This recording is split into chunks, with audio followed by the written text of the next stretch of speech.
Oui, bonjour. Donc, un autre projet avec le ESP32, cette fois-ci plus intéressant quand même. C'est une ascenseur que j'ai imprimé avec mon imprimante 3D.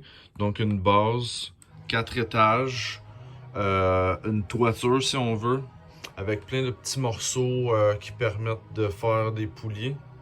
Il y a un moteur normal DC 12 volts qui est contrôlé avec modulation d'impulsion, PWM, sur un relais qui fait passer 12 volts DC. Et le PWM est à 100 Hz, ça fonctionne bien sur un petit transistor qui supporte bien 100 Hz. Et il y a un deuxième relais ici. Chaque fois que je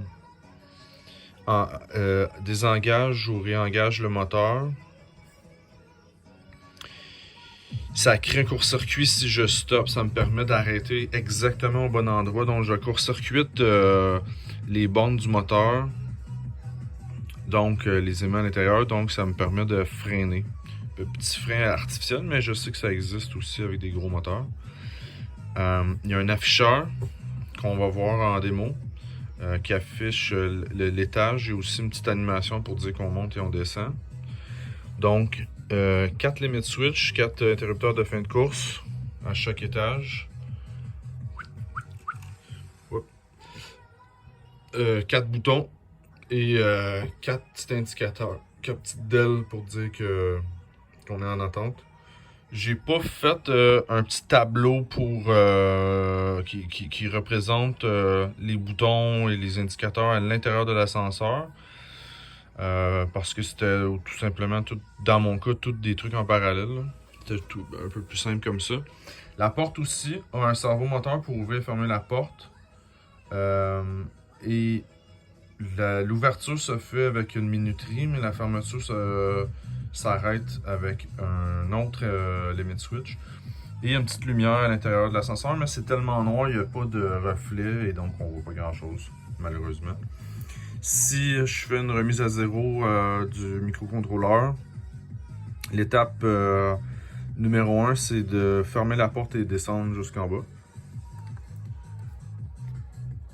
Donc, voilà.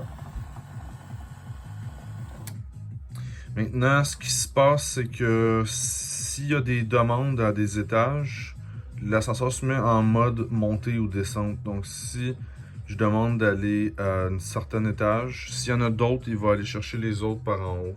Donc, si on fait une démonstration, on va dire qu'on lui demande d'aller au troisième et aussi au quatrième. Mais ça ouvre, ça ferme. Ça n'a pas tenté d'aller au deuxième parce qu'il y avait déjà une demande au quatrième et on était en train de monter. Voici la petite animation. Oh!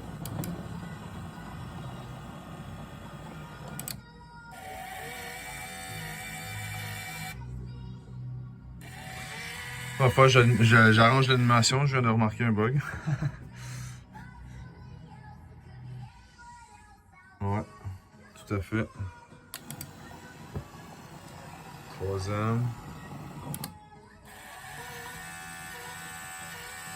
Ok, quand je viens de monter et descendre, j'avais pas remarqué ce petit bug là de. Je vais l'arranger. Voilà, c'est tout. Donc, là, il est au troisième, il attend pour une prochaine demande. Donc, tout est fait en C. Il y a 3 interruptions, il y a 5 tâches et je fonctionne avec des sémaphores. Dans tout ça, c'est FreeRTOS. J'ai beaucoup aimé apprendre FreeRTOS.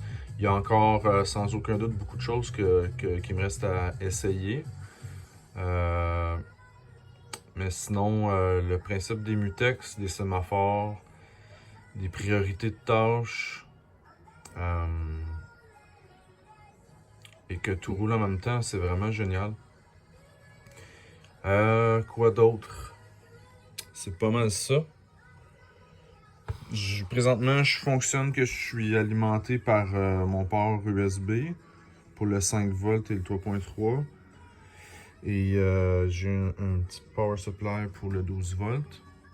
En fait, oui, c'est ça. Ça serait d'arranger un peu plus l'esthétique de tout ça. Et c'est officiel, je vais à temps perdu dessiner le circuit pour pouvoir assembler tout ça sur un circuit officiel que je vais pouvoir installer en dessous. Que je vais dessiner dans KiCad et probablement faire le PCB par PCBWay. Même si c'est possible que je le fasse moi-même éventuellement parce que j'ai une CNC. Ouais, j'ai eu quelques problèmes quand même avec le bruit. Mais avec des pull-up 4.7K pour les mid-switch et déplacer un peu les fils, j'ai réglé pas mal tous les problèmes. Maintenant, tout va bien. Donc c'est tout. Merci, salut.